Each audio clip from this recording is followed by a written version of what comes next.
दोबारा ओबामा हम इसलिए कह रहे हैं क्योंकि खबर यही है, बराक ओबामा ने अमेरिका के राष्ट्रपति पद का चुनाव जीत लिया। 281 इलेक्टोरल वोट 47 राज्यों के नतीजे आने के बाद उनके पक्ष में हैं, 201 मिट रोमनी के पक्ष में। और हमारे साथ दो खास मेहमान लगातार बने हुए हैं। हमारे साथ जेसी शर्मा साहब मौजूद हैं, अनुराधा चिनॉय, प्रोफेसर अनुराधा चिनॉय हमारे साथ मौजूद हैं। आप दोनों से एक आखिरी सवाल मेरा जो है कि वक्त बहुत कम, इसलिए अगर थोड़े थोड़े वक्त में आप बता सकें कि हिंदुस्तान के लिए हमने आपसे बातचीत कर ली और अमेरिका के लिए नतीजों के मायने पर बात कर ली, दुनिया भर के लिए मायनों के क्या नतीजे या क्या मायने हैं इन नतीजों के, अगर बात करें तो अनुराधा जी। हाँ, दुनिया भर के लिए मुझे लगता है ये अच्छी खबर है, क्योंकि ओबामा इतने वॉर मॉन्गरिंग नहीं करता जैसे मिट रोमनी करता है। जैसे लिबिया को ले लीजिए, जैसे उन्होंने चाहे सैंक्शंस वगैरह किए लेकिन डायरेक्ट अमेरिकन इंटरवेंशन नहीं था, चाहे नेटो का इंटरवेंशन था। उन्होंने प्रॉमिस किया है कि अफ़गानिस्तान से 2014 में निकलेंगे, लेकिन टेररिज्म के खिलाफ वो बहुत तेज़ी से बने रहे हैं। तो जो वॉर ऑफ टेररिज्म है वो टारगेटेड है, वो टेररिस्ट के खिलाफ है, लेकिन सत्ता पक्ष के खिलाफ नहीं है। और दूसरी बात, इजराइल और चाइना की जो ले लीजिए, वहाँ पे भी बहुत ही पोलराइजेशन हो जाती अगर रोमनी आते। इजराइल को वो जेरूसलम का कैपिटल बना लेते, वेस्ट बैंक के खिलाफ जाते और चाइना में ट्रेड वॉर्स शुरू कर लेते और ज़्यादा मिलिट्री कंटेनमेंट की पॉलिसीज़ हो जाती है।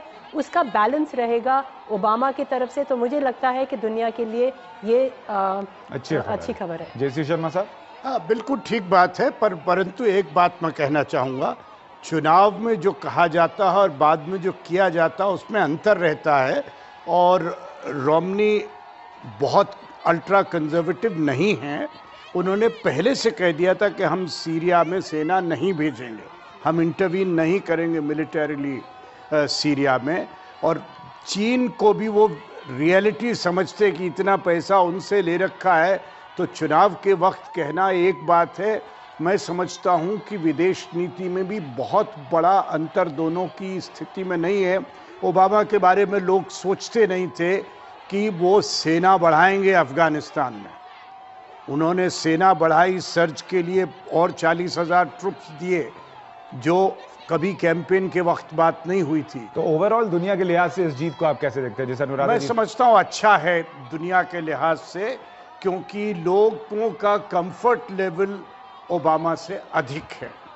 एक लिबरल इमेज है। चीन के लिहाज से जी, चीन के लिहाज से बहुत बड़ा परिवर्तन नहीं होना, पर दोनों के मुकाबले में चीन ओबामा को ही प्रेफर करता है। और मेरे ख्याल से मैंने सबकी बात कर ली, दुनिया की बात कर ली, हिंदुस्तान की बात कर ली, अमेरिका की बात कर ली।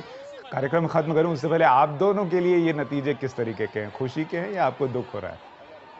नहीं,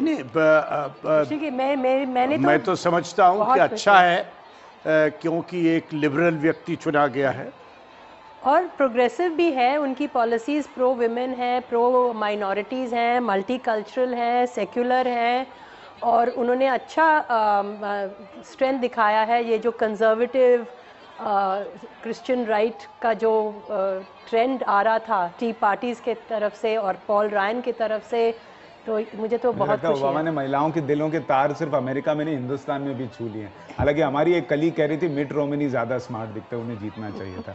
बहरहाल हमारे सारे मेहमान ये मानते हैं कि ओबामा की जीत दुनिया भर के लिए अच्छी खबर है, लेकिन ओबामा के लिए चुनौतियां कम नहीं हैं।